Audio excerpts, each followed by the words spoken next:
പോലീസിൽ നിന്നും മുകുന്ദന് കിട്ടുന്ന കന്നിമർദ്ദനമല്ല ഇത്. ചെമ്മണ്ണൂർ ഗ്രാമത്തിൽ പാർട്ടിയുടെ നേതൃത്വം ഏറ്റെടുത്ത ശേഷം മുകുന്ദൻ നടത്തിയിട്ടുള്ള സമര പോരാട്ടങ്ങൾ നിരവധിയാണ്. അതെല്ലാം തന്നെ ചെറുതും വലുതുമായ മർദ്ദനങ്ങളിലാണ് അവസാനിച്ചിട്ടുള്ളത്. മുകുന്ദന്റെ രാഷ്ട്രീയ ജീവിതം തുടങ്ങുന്നത് ഇന്നോ ഇന്നലെയോ അല്ല. ഹൈസ്കൂൾ പഠനകാലത്ത് തന്നെ വിദ്യാർത്ഥികളുടെ എല്ലാ സമരമുഖങ്ങളിലും മുകുന്ദൻ എന്ന കുട്ടി നേതാവ് നേതൃസ്ഥാനത്തുണ്ടായിരുന്നു. വളർന്നപ്പോൾ എല്ലാ കമ്മ്യൂണിസ്റ്റ് രാജ്യങ്ങളെയും മുകുന്ദൻ സ്നേഹിക്കാൻ തുടങ്ങി. ഫിഡൽ കാസ്ട്രോയാണ് ആരാധ്യ നേതാവ്. ക്യൂബ മാതൃരാജ്യം പോലെയാണ്. അതുകൊണ്ട് കിട്ടിയ ഓമന പേരാണ് ക്യൂബ മുകുന്ദൻ. ഇത് സഖാവ് അൻവർ. മുകുന്ദൻ തീയാണെങ്കിൽ അൻവർ തീപ്പന്തമാണ്. മുകുന്ദനെ പോലെ തന്നെ നിരീശ്വരവാദിയാണ്. അഥവാ ഈശ്വരൻ ഉണ്ടെങ്കിൽ അത് പാർട്ടിയും തനിക്ക് പ്രിയപ്പെട്ട മുകുന്ദേട്ടനുമാണ്. ഈ സമരം കുത്തകക്കാരനായ കുഞ്ഞുണ്ണി മുതലാളിയുടെ തുകൽ ഫാക്ടറിക്കെതിരായാണ്. പരിസ്ഥിതി മലിനീകരണം തടയാതെ ഫാക്ടറി പ്രവർത്തിക്കാൻ അനുവദിക്കില്ലെന്നാണ് മുകുന്ദന്റെയും കൂട്ടരുടെയും തീരുമാനം. സമരക്കാരെ അടിച്ച് പദം വരുത്തി മുഖ്യ തൊരപ്പന്മാരെയൊക്കെ പോലീസ് പൊക്കിയെടുത്തോണ്ട് പോയിട്ടുണ്ട്. ഇതാണ് തുകൽ ഫാക്ടറി ഉടമസ്ഥൻ കുഞ്ഞുണ്ണി മുതലാളി. ഏത് പാർട്ടി അധികാരത്തിൽ വന്നാലും അധികാരത്തിന്റെ ഇടനാഴികളിൽ നുഴഞ്ഞു കയറാൻ മിടുക്കൻ. ഗൾഫിലും ഇയാൾക്ക് വേരുകളുണ്ട്. ഫാക്ടറിക്ക് മുമ്പിൽ ധർണ നടത്തിയ സഖാക്കളെ പോലീസ് മർദ്ദിച്ചു. ഇവിടെ വിവരം കിട്ടി രാവണി മാഷേ. 5-10 സഖാക്കൾക്ക് നല്ല പരിക്കുണ്ടെന്നാ കേട്ടത്. മുകുന്ദനൊക്കെ ആസ്പത്രിയിലാ. അതും ഞാൻ അറിഞ്ഞു. ധർണയുടെ നേതൃത്വം അവനായതുകൊണ്ട് പോലീസ് കൂടുതൽ ശ്രദ്ധയോടെ അവനെ തല്ലിക്കാണും. എനിക്ക് അവനെ കുറിച്ച് അഭിമാനമേ ഉള്ളൂ. ഒരു നല്ല കാര്യത്തിന് വേണ്ടി സമരം ചെയ്തിട്ടാണല്ലോ മർദ്ദനമേറ്റ് ആശുപത്രിയിലായത്. മാഷ് ഇരിക്കെ. ജോർജെ, എന്താ മാഷക്കൊരു ചായ. ഇരിക്കെ. ഇത് മുകുന്ദന്റെ അച്ഛൻ സൊസൈറ്റി ഗോപാലൻ, നാട്ടുകാരുടെ ഗോപാലട്ടൻ. ദരിദ്രനായി ജനിച്ച് ദരിദ്രനായി ജീവിക്കുന്നതിൽ അഭിമാനിക്കുന്ന വിപ്ലവകാരി.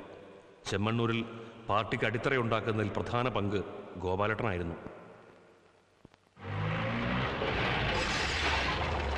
ഇതാണ് സഖാവ് കരുണൻ, പ്രായോഗിക രാഷ്ട്രീയത്തിൻ്റെ പുതിയ മുഖം, പാർട്ടിയിലെ ബുദ്ധി രാക്ഷസൻ. ആ ബുദ്ധിയിൽ സമരസപ്പെടുക, വിട്ടുവീഴ്ചകൾ ചെയ്യുക തുടങ്ങിയ പുതിയ സൂത്രവാക്യങ്ങളും ഉൾപ്പെടും. ഏണിപ്പടികൾ കയറുമ്പോൾ താഴോട്ട് നോക്കരുത് എന്നാണ് അദ്ദേഹത്തിന്റെ ആപ്തവാക്യം. പാർട്ടി ചാനലിന് പരസ്യം പിടിക്കാൻ പോയതുകൊണ്ട് ധർണയ്ക്ക് എത്താൻ പറ്റിയില്ല. മൂന്ത എന്നിങ്ങനെ അടിയും പിടിയും ഉണ്ടാക്കി നടന്നിട്ട് എവിടെ ചെന്ന് അവസാനിക്കാനാ?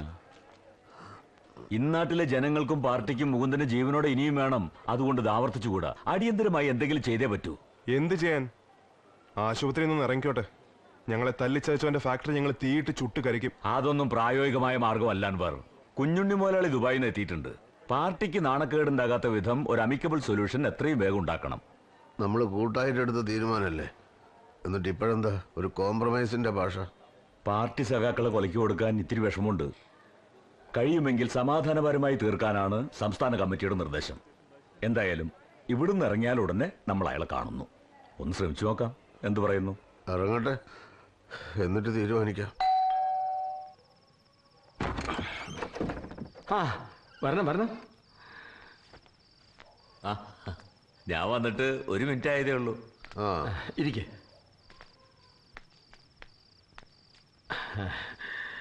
മുകുന്ദൻ എന്നെ തെറ്റിദ്ധരിക്കരുത്. ഫാക്ടറി പരിസരത്തുനിന്ന് സമരക്കാരെ മാറ്റണമെന്ന് മാത്രമേ ഞാൻ പോലീസിനോട് ആവശ്യപ്പെട്ടിരുന്നുള്ളൂ. പക്ഷെ അവന്മാര് കയ്യേറ്റം ചെയ്യുമെന്ന് ഞാൻ വിചാരിച്ചതേ ഇല്ല. മാറാൻ തയ്യാറല്ലാത്തവരെ മാറ്റാൻ ശ്രമിക്കുമ്പോൾ അവിടെ സംഘർഷം ഉണ്ടാവും, പോലീസ് മർദ്ദിക്കും എന്നൊക്കെ മനസ്സിലാക്കാനുള്ള ബുദ്ധി പോലും കുഞ്ഞുണ്ണി മുതലാളിക്ക് ഇല്ല അല്ലേ?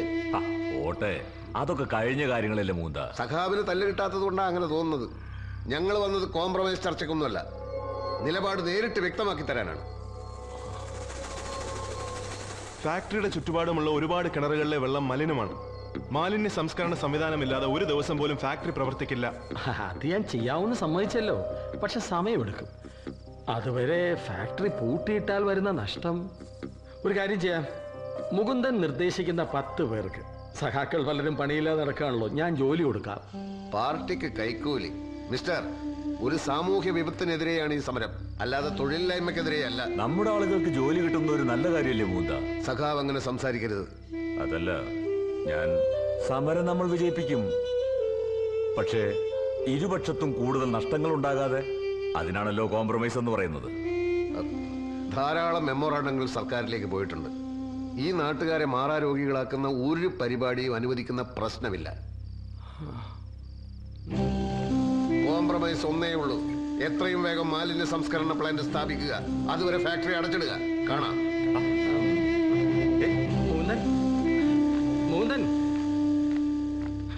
പ്ലാന്റ് സ്ഥാപിക്കാൻ രൂപ എത്ര വേണമെന്ന് ഈ തെണ്ടികൾക്ക് വല്ല നിശ്ചയമുണ്ടോ? താൻ എന്താ പറഞ്ഞ സമരം വിജയിപ്പിക്കണമെന്ന്? അത് പിന്നെ പരസ്യമായി തന്നെ എതിർക്കാനുള്ള ചങ്കൂറ്റം വേണം. ഇങ്ങനെ പരസ്പരം പേടിച്ചുകൊണ്ടുള്ള രാഷ്ട്രീയ പ്രവർത്തനം എന്ന് അവസാനിപ്പിക്കുന്നോ അന്നേ താനും തന്റെ പാർട്ടിയും രക്ഷപ്പെടും. ഇവനെ പോലുള്ളവനെ വളർത്തുന്നത് ആപത്താ. അടുത്ത തെരഞ്ഞെടുപ്പിന് ഈ റാസ്കലിനെ കാൻഡിഡേറ്റ് ആക്കാൻ ആലോചനയുണ്ടെന്നാ കേൾക്കുന്നത്. താൻ മുടിയും ചീക്കി കണ്ണടയും വെച്ച് ഇങ്ങനെ നടന്നോ? കാലിനടിയിലെ മണ്ണൊഴുകി പോകുന്നതിന് മുമ്പ് എന്തെങ്കിലും ചെയ്തില്ലെങ്കിൽ ഗോവിന്ദ.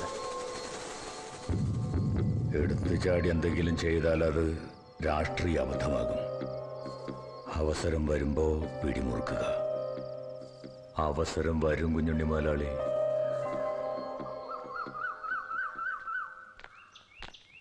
അച്ഛാ, ഞാൻ ഇറങ്ങാണ്.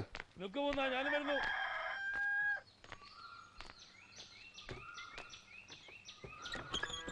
ഇത്രയും രാവിലെ എങ്ങോട്ടാ നീ? മേലുകാവിൽ ഇന്നാണല്ലോ വെട്ടിനിരത്തൽ. ഓ, എന്താണ് വെട്ടി നിരത്തുന്നത്? നെൽപ്പാടം നികത്തി വാഴ വെച്ചിരിക്കുകയാണല്ലോ അവിടെ. ആ വാഴ മുഴുവൻ ഞങ്ങൾ വെട്ടും. വാഴയും ഒരു കൃഷിയല്ലേ മുകുന്ന? ആയിരിക്കാം, പക്ഷെ വാഴക്കൊല കൊണ്ട് ചോറുണ്ടാക്കാൻ പറ്റില്ലല്ലോ. ദോശ, പുട്ട്, ഇഡ്ഡലി, ചോറ്, ചുരുക്കത്തിൽ മലയാളിയുടെ അടിസ്ഥാന ആഹാരത്തിന് അരി തന്നെ വേണം. നെൽപ്പാടം നികത്തിയാൽ അരിക്ക് ഇവിടെ പോകും.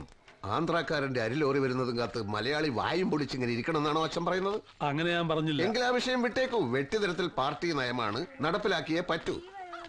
അല്ല മൂന്ന, ആ EP ഗോപി അച്ചടക്കമുള്ള ഒരു പാർട്ടി പ്രവർത്തകനായിരുന്നല്ലോ, അവനെ സസ്പെൻഡ് ചെയ്തെന്ന് കേട്ടു. ആ, അച്ഛനപ്പോ സംഭവം അറിഞ്ഞില്ലേ? ഇല്ല. വെറുതെ സസ്പെൻഡ് ചെയ്തതല്ല, അവൻ മദ്യപിക്കുന്നുണ്ട് രഹസ്യമായി എന്ന് പാർട്ടിക്ക് റിപ്പോർട്ട് കിട്ടി. ജനങ്ങൾക്ക് മാതൃകയാകേണ്ട ഒരു പാർട്ടി പ്രവർത്തകൻ അങ്ങനെ ചെയ്താൽ സസ്പെൻഷൻ അല്ല, ചിലപ്പോൾ ഡിസ്മിസ് ചെയ്തൊന്നും വരും. അങ്ങനെ നോക്കിയാൽ ഒരുപാട് പേരെ ഡിസ്മിസ് ചെയ്യേണ്ടി വരുമല്ലോ. ഒരുപാട് പേര് മദ്യപിച്ചാൽ ഒരുപാട് പേരെ ഡിസ്മിസ് ചെയ്യും. റഷ്യയിൽ കമ്മ്യൂണിസ്റ്റ് പാർട്ടി ഭരിക്കുമ്പോ വോഡ്ക കുടിക്കാത്ത നേതാക്കന്മാർ അപൂർവമായിരുന്നു. അങ്ങനെ വോഡ്ക കുടിച്ചു കുടിച്ചാണല്ലോ റഷ്യയിലെ കമ്മ്യൂണിസം തകർന്നത്. അച്ഛൻ ഒന്ന് ഓർക്കണം, പാർട്ടി പിളർപ്പിന് ശേഷം, അതായത് 1964 ശേഷം നമ്മൾ റഷ്യ അംഗീകരിക്കാറില്ലല്ലോ. ആ, 64 മുമ്പ് വോഡ്ക കുടിച്ചിരുന്ന നേതാക്കന്മാരെ നമ്മൾ അംഗീകരിച്ചിരുന്നു. അത് പിന്നെ പാർട്ടിക്ക് തെറ്റ് പറ്റിയതാണ്. തെറ്റ് പറ്റിയാൽ 30 or 40 വർഷം കഴിഞ്ഞാലും പാർട്ടി അത് തിരുത്താറുണ്ടല്ലോ. ആ, അത് ശരിയാ. അങ്ങനെ വരുമ്പോ ഇന്നത്തെ വാഴ വെട്ട് തെറ്റായി പോയി എന്ന് കുറെ കാലം കഴിഞ്ഞ് ബോധ്യപ്പെട്ടാൽ ഇപ്പോ വെട്ടിയവർ തന്നെ കാണുമോ പകരം വാഴ വെച്ചു കൊടുക്കാൻ? ഈ വോഡ്ക, വാഴ വെട്ട്, ഇത് രണ്ടും രണ്ട് വിഷയങ്ങളാണ്. അച്ഛനെ പോലുള്ള സംശയാലുക്കളുടെ എണ്ണം പാർട്ടിയിൽ വർദ്ധിച്ചു വരികയാണ്. ചിലപ്പോ പ്രായത്തിൻ്റെതാകാം. അച്ഛാ, പാർട്ടി നയങ്ങളുടെ കാര്യത്തിൽ എനിക്ക് യാതൊരു സംശയവും. നല്ല കാര്യം. ഞാൻ കൂടുതലൊന്നും സംസാരിക്കുന്നില്ല. ചിലപ്പോ പാർട്ടി വിരുദ്ധം എന്നും പറഞ്ഞ് നീ എന്നെ സസ്പെൻഡ് ചെയ്യും. അല്ലെങ്കിലും പാർട്ടി കാര്യത്തിൽ അച്ഛനും മകനും ഒന്നുമില്ലല്ലോ. അതറിയാം. എന്താണെന്ന് അറിയില്ല, നിന്നോട് മുമ്പ് ഒരിക്കലും പറയാൻ തോന്നാത്ത ഒരു കാര്യം ഇപ്പൊ പറയണം തോന്നുക. പ്രായം കടന്നുപോയി എന്നറിയാം, എന്നാലും നീ ഒരു കല്യാണം കഴിക്കണം. കല്യാണം? അത് വേണ്ടച്ച, ശരിയാവില്ല. ഞാനും ഈ വിഷയം ആലോചിച്ച് നോക്കിയിട്ടുണ്ട്. അതായത് അടിയുറച്ച ഒരു പാർട്ടി പ്രവർത്തകയെ തന്നെ കല്യാണം കഴിച്ചാലും ഭാര്യയായി കഴിഞ്ഞാൽ അവൾ ഒരു സാധാരണ മലയാളി പെണ്ണായി മാറും. വീടും ഭർത്താവും കുട്ടികളും കുടുംബമായിട്ട് അവളങ്ങ് ഒതുങ്ങും. ആ ചട്ടക്കൂടിന് പോറലേറ്റാൽ ഭർത്താവിനെ തന്നെ അവൾ ആക്രമിക്കാൻ തുടങ്ങും. അത്രയ്ക്കുള്ള രാഷ്ട്രീയ നിലപാടുകളെ നമ്മുടെ നാട്ടിലെ സ്ത്രീകൾക്കുള്ളൂ. വല്ല ചൈനയിലോ ക്യൂബയിലോ ഒക്കെ ആണെങ്കിൽ എന്താണ് അവിടുത്തെ സ്ത്രീകളുടെ രാഷ്ട്രീയ ബോധം? ഓ, അവിടം വരെ പോയി കല്യാണം കഴിക്കുക അത്ര എളുപ്പമല്ല മുകുന്ദ. ഞാൻ കാര്യമായിട്ട് പറയുക, ഞാൻ എത്ര കാലം ഉണ്ടാവുന്നൊന്നും പറയാൻ പറ്റില്ല. അത് എന്റെ കാര്യം ഏതാണ്ട് അതുപോലെയൊക്കെ തന്നെ. ഈ പോലീസുകാർ തല്ലിക്കൊല്ലുന്നത് എപ്പോഴാണെന്ന് ആർക്കറിയാം. അച്ഛാ, പാർട്ടി പ്രവർത്തനത്തിന് കല്യാണം ഒരു തടസ്സമാണ്. അതൊന്നും നീ പറയണ്ട. പാർട്ടി സമിതികൾ അത്ര ഉണ്ടാക്കി മാർക്സ് കല്യാണം കഴിച്ചിരുന്നല്ലോ. അതിൽ അദ്ദേഹം പിന്നീട് ഖേദിച്ചിരുന്നതായി എവിടെയോ വായിച്ചത് ഓർക്കുന്നു. ഞാനത് എവിടെയോ വായിച്ചില്ല. ഇനിയിപ്പോ അത് ശരിയാണെങ്കിൽ തന്നെ ഒരു കാര്യം ചെയ്യേ, ഇപ്പൊ നീ ഒരു കല്യാണം കഴിക്ക്, എന്നിട്ട് കുറെ കാലം കഴിഞ്ഞ് ഖേദിച്ചോ. മുകുന്ദ, അബ്ബാസോ, നീ എപ്പോഴാ ദുബായിന്ന് വന്നേ? ഞാൻ ഇന്നലെ എത്തി. ഇന്നലെ എത്തിയിട്ട് നീ ഇതുവരെ എവിടെയായിരുന്നോ? 1-2 ലെറ്റേഴ്സ് കൊടുക്കണ്ടായിരുന്നു. യൂത്ത് ഫെഡറേഷന്റെ വാർഷികം കണക്കാക്കി ലീവ് എടുത്തതാ. ഇപ്രാവശ്യം ഉഷാറാക്കണം. അതിന് കാശ് എത്ര ചെലവ് വന്നാലും എന്റെ വക. അങ്ങനെ ബൂർഷാ ദുബായിക്കാരന്റെ കാശ് കൊണ്ട് വാർഷികം നടത്തേണ്ട ഗതികേടൊന്നും പാർട്ടിക്ക് വന്നിട്ടില്ല. അതെന്താ മുകുന്ദ നീ അങ്ങനെ പറഞ്ഞത്? കടം മൂത്ത് ഇവിടെ നിൽക്കാൻ പറ്റാഞ്ഞിട്ടല്ലേ ഞാൻ നാട് വിട്ടത്. ദുബായിലാണെങ്കിലും ചോര നീരാക്കി പണിയെടുക്കുന്ന ഒരു തൊഴിലാളിയല്ലേ ഞാനും.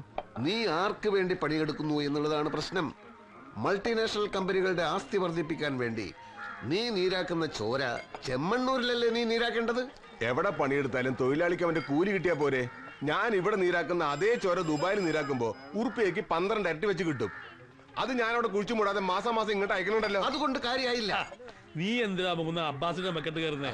അവൻ ദുബായി പോയെന്ന് വെച്ച് ബൂർഷയൊന്നും ആവില്ലല്ലോ. ഞാൻ ഇവനെ ഒന്ന് പരീക്ഷിച്ചതല്ലേ, പഴയ വീര് ഇപ്പോഴും കുറഞ്ഞിട്ടില്ല.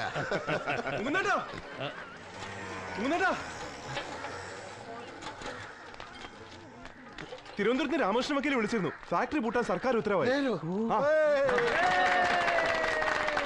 ഇൻകുലാബ് സിന്ദാബാദ്, ഇൻകുലാബ് സിന്ദാബാദ്, ഇൻകുലാബ് സിന്ദാബാദ്, ഇൻകുലാബ് സിന്ദാബാദ്. പൂട്ടിച്ചേ പൂട്ടിച്ചേ ഫാക്ടറി ഞങ്ങൾ പൂട്ടിച്ചേ, പൂട്ടിച്ചേ പൂട്ടിച്ചേ.